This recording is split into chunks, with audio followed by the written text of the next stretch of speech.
la maison de mon Père. Alléluia, oh. Il y a la joie. Alléluia, joie. Dans la maison de mon Père. Alléluia, oh. Il y a la paix. Alléluia, paix. Shalom, shalom, peuple de Dieu, bonjour. Bienvenue à notre deuxième jour de jeûne et de prière. Bien-aimés, nous rendons grâce à Dieu qui a été avec nous durant tout le premier jour de jeûne, où nous avons soupiré après son amour, où nous avons prié pour dire à Dieu, nous voulons plus de ton amour, nous voulons t'aimer plus, nous voulons plus de toi. Notre âme soupire après toi, comme une biche soupire après des courants d'eau. Nous avons dit à Dieu, nous voulons plus de ton amour, exagère la dose de ton amour, parce que nous savons que son amour, n'est-ce pas, est le catalyseur qui va nous donner la force, n'est-ce pas, de pouvoir mettre en pratique sa parole. C'est, n'est-ce pas, l'amour de Dieu pour nous qui va nous permettre, n'est-ce pas, de respecter nos engagements pour cette année 2025. Et nous disons merci à Dieu parce que nous sommes convaincus qu'il nous a exaucés, parce qu'il dit dans sa parole que ceux qui s'approchent de lui doivent croire qu'il existe et qu'il est le rémunérateur de ceux qui le cherchent. Alors nous disons merci à Dieu parce que nous sommes en possession de ce dont nous lui avons demandé. Alors voici notre deuxième journée de jeûne et de prière. Et aujourd'hui, nous allons parler de nos résolutions pour 2025. Bien-aimés, chacun de nous, n'est-ce pas, a certainement des résolutions, a certainement, n'est-ce pas, un plan qu'il s'est fixé de respecter en cette nouvelle année. Chacun de nous a une liste des choses à faire et à ne pas faire pour cette nouvelle année. Mais bien aimés, nous devons nous rassurer que ces résolutions respectent le plan de Dieu, parce que nous pouvons prendre des résolutions qui sont une réussite ou un échec. Alors ce matin, nous allons dire à Dieu, Seigneur, voici nos résolutions.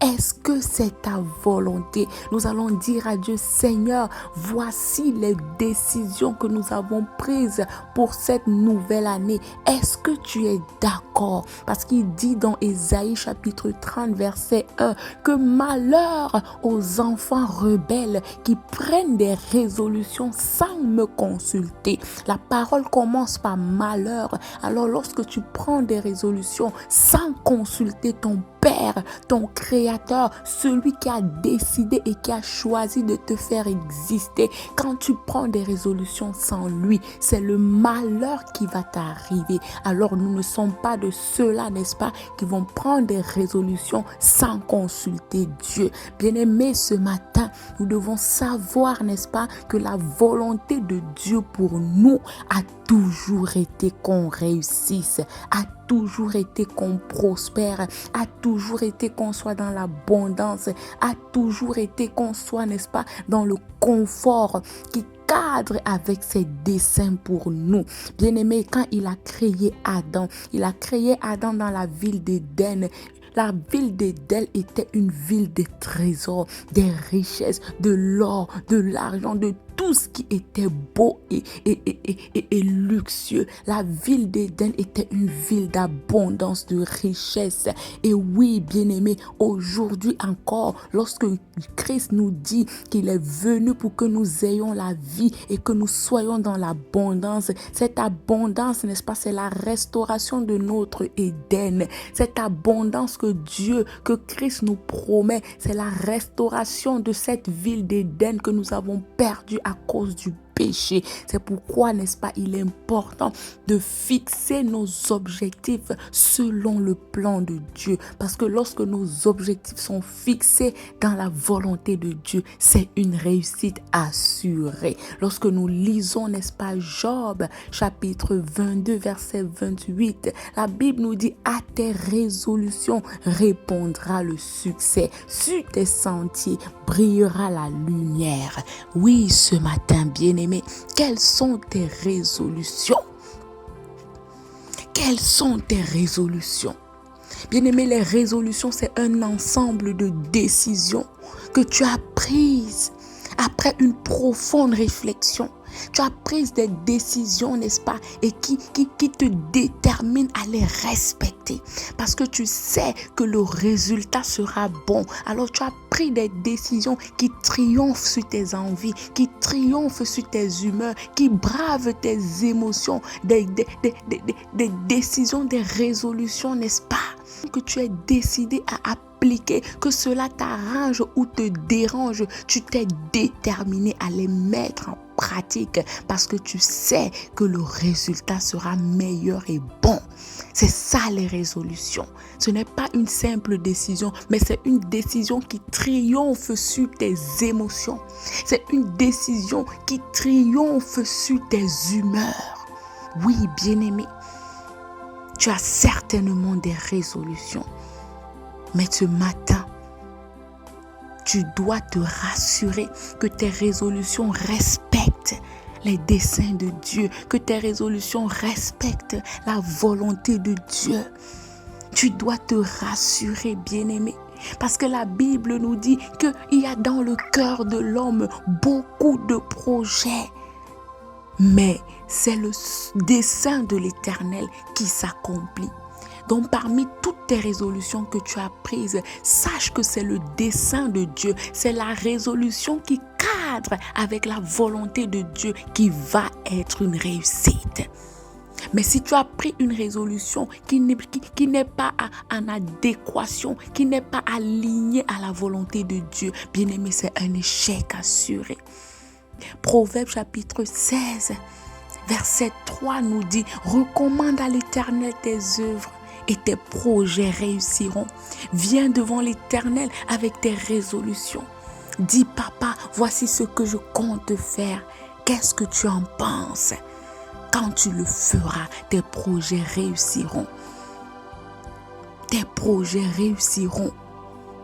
Tes projets réussiront. » C'est pourquoi il a rassuré à Josué. Il a dit, tant que ce livre de la loi ne s'éloigne point de ta bouche, tant que tu la médites jour et nuit, tu réussiras dans toutes tes entreprises. Parce que le Seigneur sait qu'en méditant sa parole, qu'en lisant sa parole, tu sauras quels sont ses projets pour ta vie. Et quand tu les sauras, tu vas, n'est-ce pas, tu vas prendre des résolutions qui vont cadrer avec ces projets et ça sera une réussite assurée. Bien-aimé, Ésaïe 29, verset 15 nous dit « Malheur à ceux qui cachent leurs desseins pour les dérober à l'Éternel. Malheur à ceux qui font leurs œuvres dans les ténèbres et qui disent « Qui nous voit et qui nous connaît ?» Bien-aimé, le ciel et la terre et tout ce qu'il renferme appartiennent à Dieu. C'est Dieu qui est le propriétaire du monde entier et de tout l'univers. Il n'y a rien que tu peux faire qu'il ne saura pas. Il n'y a rien que tu peux faire, même dans les ténèbres, qu'il ne verra pas. Alors, ce matin, nous allons dire à Dieu, Seigneur, nous savons que tes résolutions ont déjà été arrêtées. Qui s'y opposera? Ce que ton âme désire, c'est ce qui s'exécute. Et nous voulons ce matin que nos résolutions cadrent avec tes desseins, Seigneur. Que nos résolutions cadrent avec ta volonté. Parce que tu as dit dans ta parole, si vous demandez quelque chose qui cadre avec la volonté de Dieu, cette chose, vous l'avez déjà. Alors ouvre ta bouche ce matin, bien-aimé, et dis à Dieu, Seigneur, j'ai pris des engagements, j'ai pris des résolutions pour cette année 2025, mais je ne veux pas croire que je suis trop sage à mes yeux, parce que la parole de Dieu a dit que n'ayez pas une très haute opinion de vous-même. Je ne veux pas me prendre pour la plus sage, pour la plus intelligente, pour celle-là qui maîtrise tout, qui contrôle tout, mais je veux venir au pied de ta croix en toute humilité, demander, Père, oui, ta volonté. Quel est ton dessein pour ma vie en cette année 2025? Est-ce que les résolutions que j'ai prises, est-ce que tu les as agréées? Qu'est-ce que je dois enlever? Qu'est-ce que je dois couper? Qu'est-ce que je dois arracher? Qu'est-ce que je dois adopter? Qu'est-ce que je dois appliquer parmi cette liste de résolutions que j'ai prises? Seigneur, je ne veux pas que les malheurs s'abattent sur moi. Seigneur, je ne veux pas que l'échec soit mon partage. Je veux la réussite. C'est pourquoi je viens en ce jour te demander ta volonté. Je veux connaître ta volonté. Je veux connaître ton dessein pour ma vie en cette année 2025. Prends la liste que tu as déjà écrite pour cette année, présente-la à Dieu. Dis à Dieu, Seigneur, qu'est-ce que je dois maintenir? Qu'est-ce que je dois enlever? Qu'est-ce qui fait partie de ton dessein? Qu'est-ce qui ne fait pas partie? Seigneur, parle-moi, explique-moi, oriente-moi, guide-moi, Seigneur. C'est toi le chemin, c'est toi la vérité et c'est toi la vie. Qu'est-ce que je peux faire si toi, l'Éternel, tu ne m'orientes pas? Seigneur, voici nos résolutions, voici nos projets. Tu les connais, papa, mais nous ne voulons rien appliquer. Nous ne voulons rien commencer sans l'alpha. Nous ne voulons rien commencer sans l'alpha. C'est pourquoi ce matin, nous venons avec notre liste des résolutions, avec notre liste des engagements et nous prions, Père, que toi tu valides ce qu'il faut valider.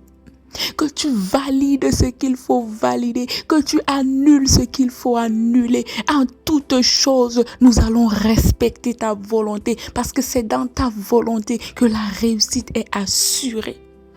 Merci Père, parce que nous savons que tu nous écoutes quand nous prions. Et nous savons que tu nous parles tantôt d'une manière et tantôt d'une autre. Aide-nous à être sensibles à ta voix. Aide-nous à être sensibles à ton langage. Oh Jésus, nous restons disposés, nous restons ouverts pour recevoir ta réponse, pour recevoir tes orientations pour cette année 2025. Au nom puissant de Jésus, veille sur nous durant toute cette journée. Mets nos pas sur tes pas. Oui, papa, tu es notre GPS par excellence. Nous comptons sur toi pour emprunter, papa, le véritable chemin. Merci pour tout. Préserve nos vies, protège-nous et fortifie-nous en ce deuxième jour de jeûne et de prière. Nous allons prier à 6h, à 9h, 12h, 15h, 18h et nous allons rompre le jeûne. Et pendant toutes ces heures de prière, nous allons dire à Dieu, Seigneur, voici nos résolutions. Est-ce que tu les as agréées? Merci Jésus. Nous t'avons prié ce matin, pas parce que nous sommes dignes, pas parce que nous sommes saints, mais c'est par les mérites de ton saint et unique Fils, Jésus-Christ, que nous avons prié avec foi et action de grâce. Amen, amen, amen. Excellent jour de jeûne à tous. Shalom.